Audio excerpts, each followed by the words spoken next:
ناظرین، روپیہ پیسہ میں آپ کو خوش آمدید کہتے ہیں۔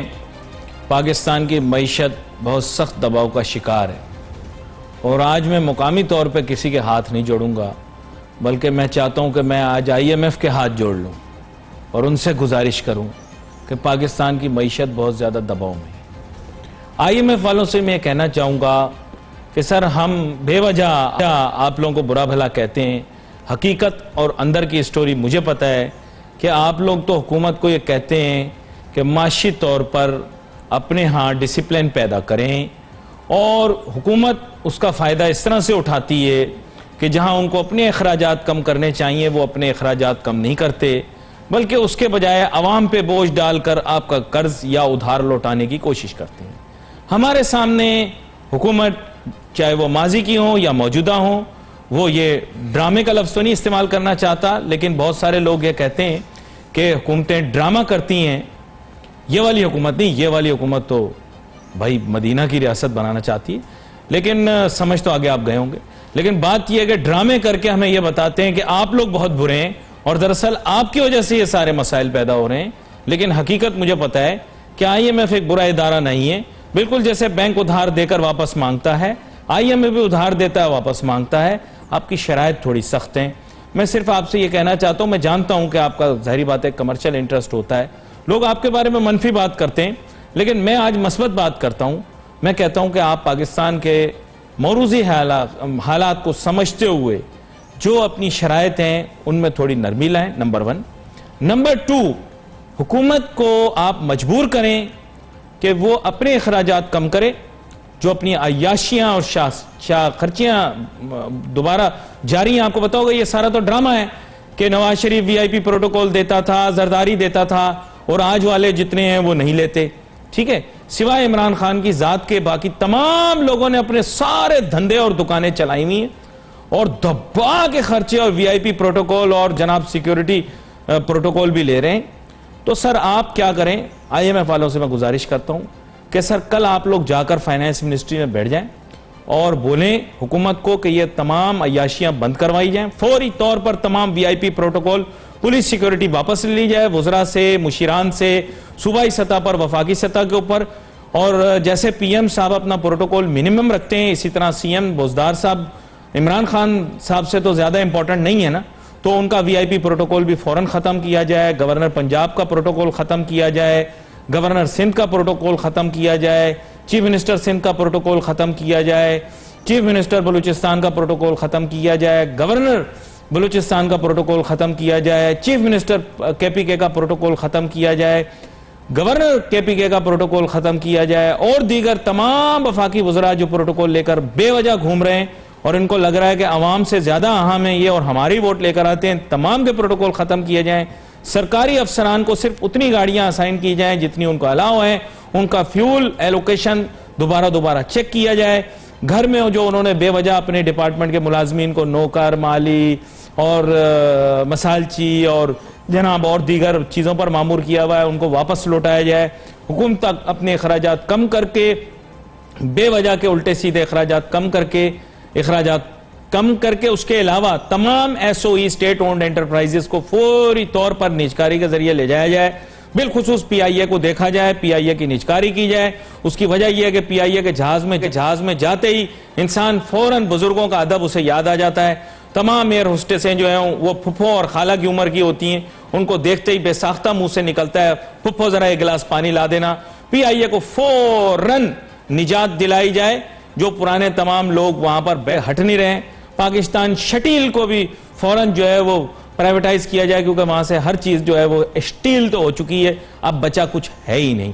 میرے ساتھ بہت ہی فاضل مہمان آج شامل گفتگو ہیں، ان سے اب عوامی پس منظر کرتا ہوں، بہت ہی سخت اور تلخ باتیں کرتا ہوں بھائی، اسی لیے میں پہلے ہی معذرت کر لیتا ہوں کہ آج جو ہے وہ میری طبیعت بھی خراب ہے اور میرے مزاج بھی خراب ہیں۔ میں معذرت چاہتا ہوں اگر میں کوئی سخت باتیں کروں، لیکن میں عوام کی نمائندگی کروں گا، کیونکہ آج 2 سال میرے مکمل ہو گئے ہیں اب تک کے اوپر، اور میں بڑا شکر گزار ہوں انتظامیہ کا بھی، مالکان کا بھی، اور اپنی پروڈکشن ٹیم کا بھی، کہ جن کے ساتھ کے بغیر یہ سب کچھ ممکن نہیں ہو سکتا تھا۔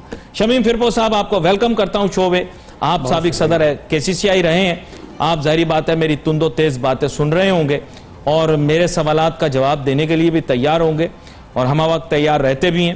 مجھے یہ بتائیے گا سر، یہ جو شرائط ہیں ان میں نرمی لانا اب ضروری ہو گئی ہے؟ آپ کافی دفعہ یہ بات کر چکے ہیں کہ معیشت پاکستان کی ترقی نہیں کر سکتی جب تک کہ بین الاقوامی ادارے جو ہیں اپنی شرائط میں ریلیکسیشن نہ لائیں اور حکومت اصلاحات نہ کریں. جی بسم اللہ الرحمن الرحیم. علی بھائی آپ نے انٹرو کے اندر اتنے سارے مشورے دے دیے ہیں کہ میرا خیال ہے کہ اگر ان کے اوپر عمل کرنے وہ جائیں گے تو 1 سال تو اور مزید اسی میں گزر جائے گا، اور شاید 4 سال بھی اسی میں گزر جائیں. جتنے آپ نے مشورے ان کو دے دیے ہیں اور جتنا لمبا آپ نے انٹرو دیا ہے تو میرے لیے تو کہنے کو کچھ آپ نے چھوڑا ہی نہیں ہے، خود ہی سارے مشورے دے دیے. لیکن بہرحال میں آپ سے عرض کروں کہ بگاڑ 70 سال کا ہے اور اس کو ٹھیک کرتے کرتے تھوڑا سا ٹائم لگتا ہے. ٹائم ان کو دینا چاہیے. ٹائم سال سوا سال. اگر پچھلی حکومتوں کا بھی آپ دیکھیں تو کسی نے کچھ بھی نہیں کیا تھا اور ان کا جواب یہی ہوتا تھا کہ ابھی تو 1 سال نہیں بھائی، یہ 1 سال ہوا ہے تو اس کے اندر ہم کیا ابھی آپ ہم سے حساب لینے بیٹھ گئے یا کیا ہمارے سے بات کرنے بیٹھ گئے. تو یہ چیزیں عام ہوتی ہیں. جب یہ اس میں اختلاف میں تھے تو ان کی باتیں کچھ اور تھیں. جب آج یہ اقتدار میں آئے ہیں تو ان کی باتیں وہ بھی وہی باتیں دہرا رہے ہیں جو یہ کرتے تھے. تو یہ معاملات تو چلتے رہتے ہیں اور ہم اس کے لیے یوز ٹو ہو گئے. مہنگائی کا سوال ہے تو میں آپ سے عرض کروں کہ پوری دنیا میں یہ لہر آئی ہوئی ہے.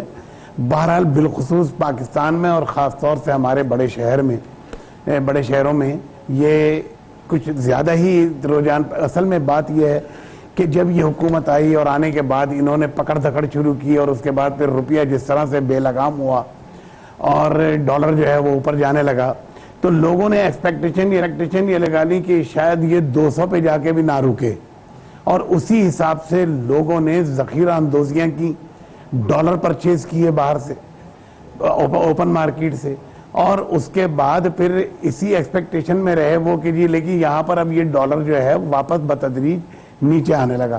جیسا کہ آپ کو معلوم ہے کہ 65 تک گیا اور اب یہ 55 روپے کچھ پیسوں تک آ گیا ہے. تو یہ خاصا نمایاں فرق ہے.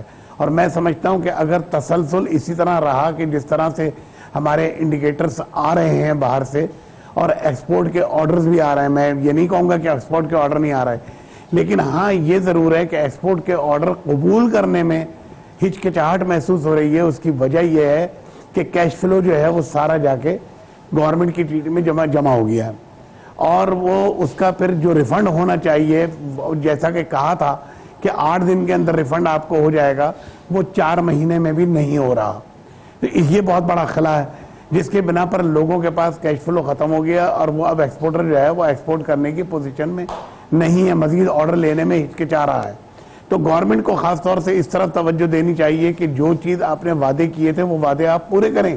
ایکسپورٹر کو آپ نے بالکل ٹھیک ہے، ڈالر اوپر جانے کی وجہ سے ہم کمپٹیٹر جو ہمارے ہیں ان سے ہم مسابقت میں آگے ہو گئے، لیکن آرڈر بھی آ رہے ہیں، لیکن ہمارا جو ریفنڈ ہے وہ جب تک ریلیز نہیں ہوگا، لوگوں کے پاس کیش فلو نہیں ہوگا، بات ہے کہ بھئی اس کے اندر آگے نہیں بڑھ سکیں گے اور خوش دلی کے ساتھ آرڈرز کو جو آ رہے ہیں وہ قبول نہیں کر سکیں گے. جی سر.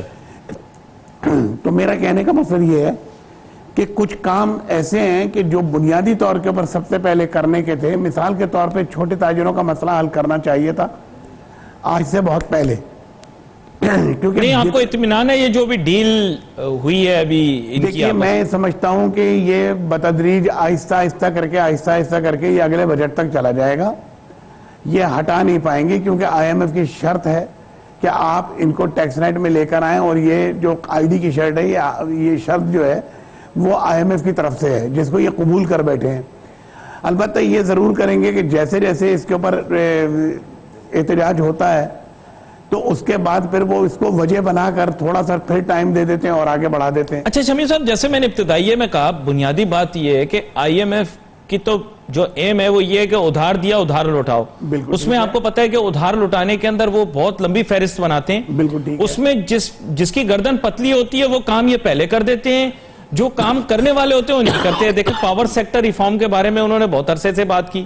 انہوں نے کہا کہ آپ کے ہاں ڈسکو ہیں، ڈسکو کو ٹھیک کریں. معذرت یہ ڈسکو ڈسٹریبیوشن کمپنی ہے، وہ سنے تو ڈسکو تو ہمارے ہاں کچھ اور ہوتا ہے، لیکن ڈسکو کو، پاور سیکٹر کو اور بالخصوص پیپ کو وغیرہ اس طرح کے اداروں کو آپ ریفارم کریں، کیونکہ سرکولر ڈیٹ آپ کو پتا ہوگا اربوں ڈالر کی ہمارے ہاں مسئلہ ہے اس کا. پھر بنیادی طور پہ وہ کہتے ہیں حکومتی اخراجات کم کریں، خرچیاں کم کریں اور لینر گورنمنٹ لے کر آئیں، تھنر گورنمنٹ لے کر آئیں. گورنمنٹ کے اندر جو موجود لیکیجز ہیں ان کو کیپ کریں، لیکن یہ وہ نہیں کرتے. لیکن جو عوام والی چیزیں ہوتی ہیں، مہنگائی کر دینا، چیزوں کی اشیاء خورد و نوش کی قیمتوں میں اضافہ، گیس پیٹرول وغیرہ ان کی قیمتوں میں اضافہ، وہ فوراً کر دیتے ہیں. یہ سمجھ نہیں آئی بات. یہ آسان ہے عوام کے اوپر بجلی گرانا کیا؟ یہ دراصل ہمارے ہاں عرصہ دراز سے یہی ہوتا چلا آیا ہے کہ ایڈ ہاک سسٹم پہ کام کرتے ہیں، اور جو چیز ان کی دسترس میں ہوتی ہے اس کے اوپر فوری طور سے عمل درآمد یہاں لینے کے بعد اور دینے کے بعد کچھ اور ہوتے ہیں. جی میں نے آپ سے عرض کیا نا کہ جس چیز کو لینا ہوتا ہے اس کو تو فوری طور پہ لے لیتے ہیں، جی. لیکن جو دینا ہوتا ہے اس کے اندر وعدے کے باوجود اس کو ٹائم پہ نہیں دے پاتے. تو اس کی وجہ سے لوگوں میں مایوسی پھیلتی ہے اور بریچ آف ٹرسٹ ہوتا ہے، یہ کہ ٹرسٹ ختم ہو جاتا ہے ان کا کہ جو آپ کہہ رہے ہیں وہ کرتے نہیں ہیں. سر دیکھیں، اب چھوٹے تاجر وغیرہ سے اگر ٹیکس لے بھی لیں گے تو میں تخمینہ تو نہیں لگا سکتا، لیکن میرے خیال چند سو ارب روپوں سے زیادہ کا میرے نزدیک وہ تخمینہ نہیں بنتا. لیکن پاور سیکٹر کے آپ کو پتا ہے جو سرکولر ڈیٹ ہے وہ تو یہ مطلب ہمیشہ جو ہے وہ اس کا 1000 ارب کے آس پاس کی کہانی ہوتی ہے، کبھی 800 ارب، کبھی 500 ارب، کبھی 600 ارب. تو وہ رقم تو بہت بڑی ہے، یہ تو بہت چھوٹی ہے تاجر صنعت کاروں والی. میں وہی عرض کر رہا ہوں آپ سے کہ بھئی لیکن خیر دیکھیں، میں تو اس کے حق میں ہوں کہ ٹیکس تو سب کو دینا چاہیے، چاہے تاجر چھوٹا ہو چاہے بڑا ہو. کیونکہ چیمبر کرائی چیمبر آف کامرس یا کوئی بھی چیمبر یا کوئی بھی ایسوسیشن ہے، اس کا ممبر ہی جب بنتا ہے جب وہ ٹیکس نیٹ کے اندر ہوتا ہے، این ٹی این ہولڈر ہوتا ہے، تو تبھی وہ اس کا ممبر بن سکتا ہے. ہم تو ایسے کسی بھی آدمی کو اپنا ممبر نہیں بنا سکتے جو این ٹی این ہولڈر نہ ہو، جو ایکسچیکر میں کوئی پیسے نہ ڈال سکے. بہرحال کہنے کا مقصد یہ ہے کہ میں تو اس کے خلاف نہیں ہوں، یہ بہت اچھی بات ہے کہ سب کو ٹیکس نیٹ میں جہاں بھی آمدنی ہے وہ اس کو ٹیکس ہونا چاہیے. لیکن کلچر ہمارا بگڑا ہوا تھا بری طرح سے. لیکن اس کی شرائط میں نرمی کرنا تو کوئی بالکل، میں وہی عرض کر رہا ہوں آپ سے کہ جب تک اس کے اندر آسانیاں پیدا نہیں کریں گے اور لینے والے ہاتھ اور دینے والے ہاتھ کے اندر آسانیاں پیدا نہیں کریں گے تو اس وقت تک معاملات صحیح نہیں ہوں گے. اچھا، مجھے ایک چھوٹی سی بریک لینی ہے، بریک لے کر واپس آتے ہیں اور آپ کے ساتھ وہ جاری رکھیں گے.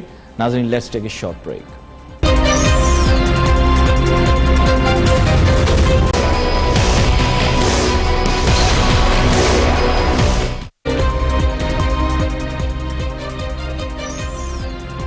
ویسے سچ بات تو یہ ہے کہ یہ بھی ایک سازش تھی کہ عمران خان صاحب جو کہ ابھی موجودہ وزیر اعظم ہیں، ان کو 2013 میں حکومت میں نہیں آنے دیا گیا اور ان کو اس مشکل وقت کے اندر ملک کا وزیر اعظم بننے کا موقع ملا جس وقت معیشت تباہ ہو چکی تھی اور بین الاقوامی سطح کے اوپر بھی معیشت تباہ ہو چکی تھی. تو تباہ ہو چکی ہے. To be very frank, economic recession is in the making, اور اس میں نہ تو اس حکومت کا اور نہ موجودہ وزیر اعظم کا کوئی قصور ہوگا. ٹو بی ویری فرینک، جہاں تک گلوبل اکنامک ریسیشن کا تعلق ہے. خیر، اس سازش کو میں کافی عرصے پہلے بھی بے نقاب کرتا رہا لیکن کسی نے میری بات سنی نہیں. آج مشکل حالات کے اندر حکومت ملنے پر شاید گورنمنٹ کو سمجھ نہیں آ رہی کہ میٹرز کو کس طرح سے ریزالو کریں. اور سونے پہ سہاگا یہ ہوا کہ اسد عمر صاحب کو ملک کا وزیر خزانہ بنا دیا گیا اور انہوں نے پھر جو کیا معیشت کے ساتھ آپ کو پتہ ہے. اس کا مجھے آپ کو بتانے کی ضرورت نہیں ہے. جو لوگ انڈین فلمیں دیکھتے ہیں ان کو پتہ ہے ویلن جو ہے وہ ہیروئن کے ساتھ کس طرح کا رویہ. معذرت، غلطی ہو گئی، فوراً اپنے الفاظ واپس لے لیتا ہوں، حذف کر دیے جائیں. شمیم فرپو صاحب، اب بات ہو رہی تھی بریک پہ جانے سے پہلے جہاں آپ بات کر رہے تھے اصلاحات کی اور ٹیکسز کی، اور آپ یہ کہہ رہے تھے کہ تاجر صنعت کار قطعی ٹیکسز کے خلاف نہیں بلکہ چاہتے ہیں کہ ٹیکسز دیے جائیں. لیکن نظام میں کچھ تبدیلی کی ضرورت ہے. میں چاہوں گا اس پر تھوڑی وضاحت. نہیں، تبدیلی سے مراد صرف آسانیاں پیدا کرنا ہے کہ اگر چھوٹے تاجر، دیکھیے بڑا تاجر جو ہے یا بڑا امپورٹ ہاؤس جو ہے، اس کے پاس تو اسٹاف ہوتا ہے، اس کے پاس وکلا ہوتے ہیں، وہ ساری چیزیں ارینج کر سکتا ہے. جتنے بھی آپ نے ود ہولڈنگ ٹیکس ایجنٹ بنا دیا سارے بڑے تاجروں کو، ٹھیک ہے، انہوں نے قبول کر لیا آپ کے ساتھ، اور اس کے بعد پھر حساب و کتاب کا مسئلہ یہ ہوتا ہے کہ ہر مہینے پہ ریٹرن داخل کرنی ہے. نہیں کیا تو آپ اس کے اندر تادیبی کارروائی کا حق رکھتے ہیں. حالانکہ بھائی بغیر تنخواہ کے وہ آپ کا کام کر رہا ہے. یہ کام اس کا تو نہیں ہے کہ وہ ٹیکس کلیکٹ کرے اور آپ کو، یعنی اپنا ٹیکس تو وہ جمع کرا سکتا ہے لیکن دوسروں کا ٹیکس کاٹنے کے بعد پھر وہ جمع کرائے، اور اگر اس کے اندر کوئی اتفاق سے اس سے غلطی ہو جائے تو اس کے بعد وہ سودی میں لگ جائے. تو پھر کہنے کا مقصد یہ ہے کہ یہ تو کوئی بات ہے، وہ آپ کا ملازم تو نہیں ہے، وہ تو ایک آنریبل ٹیکس پیئر ہے.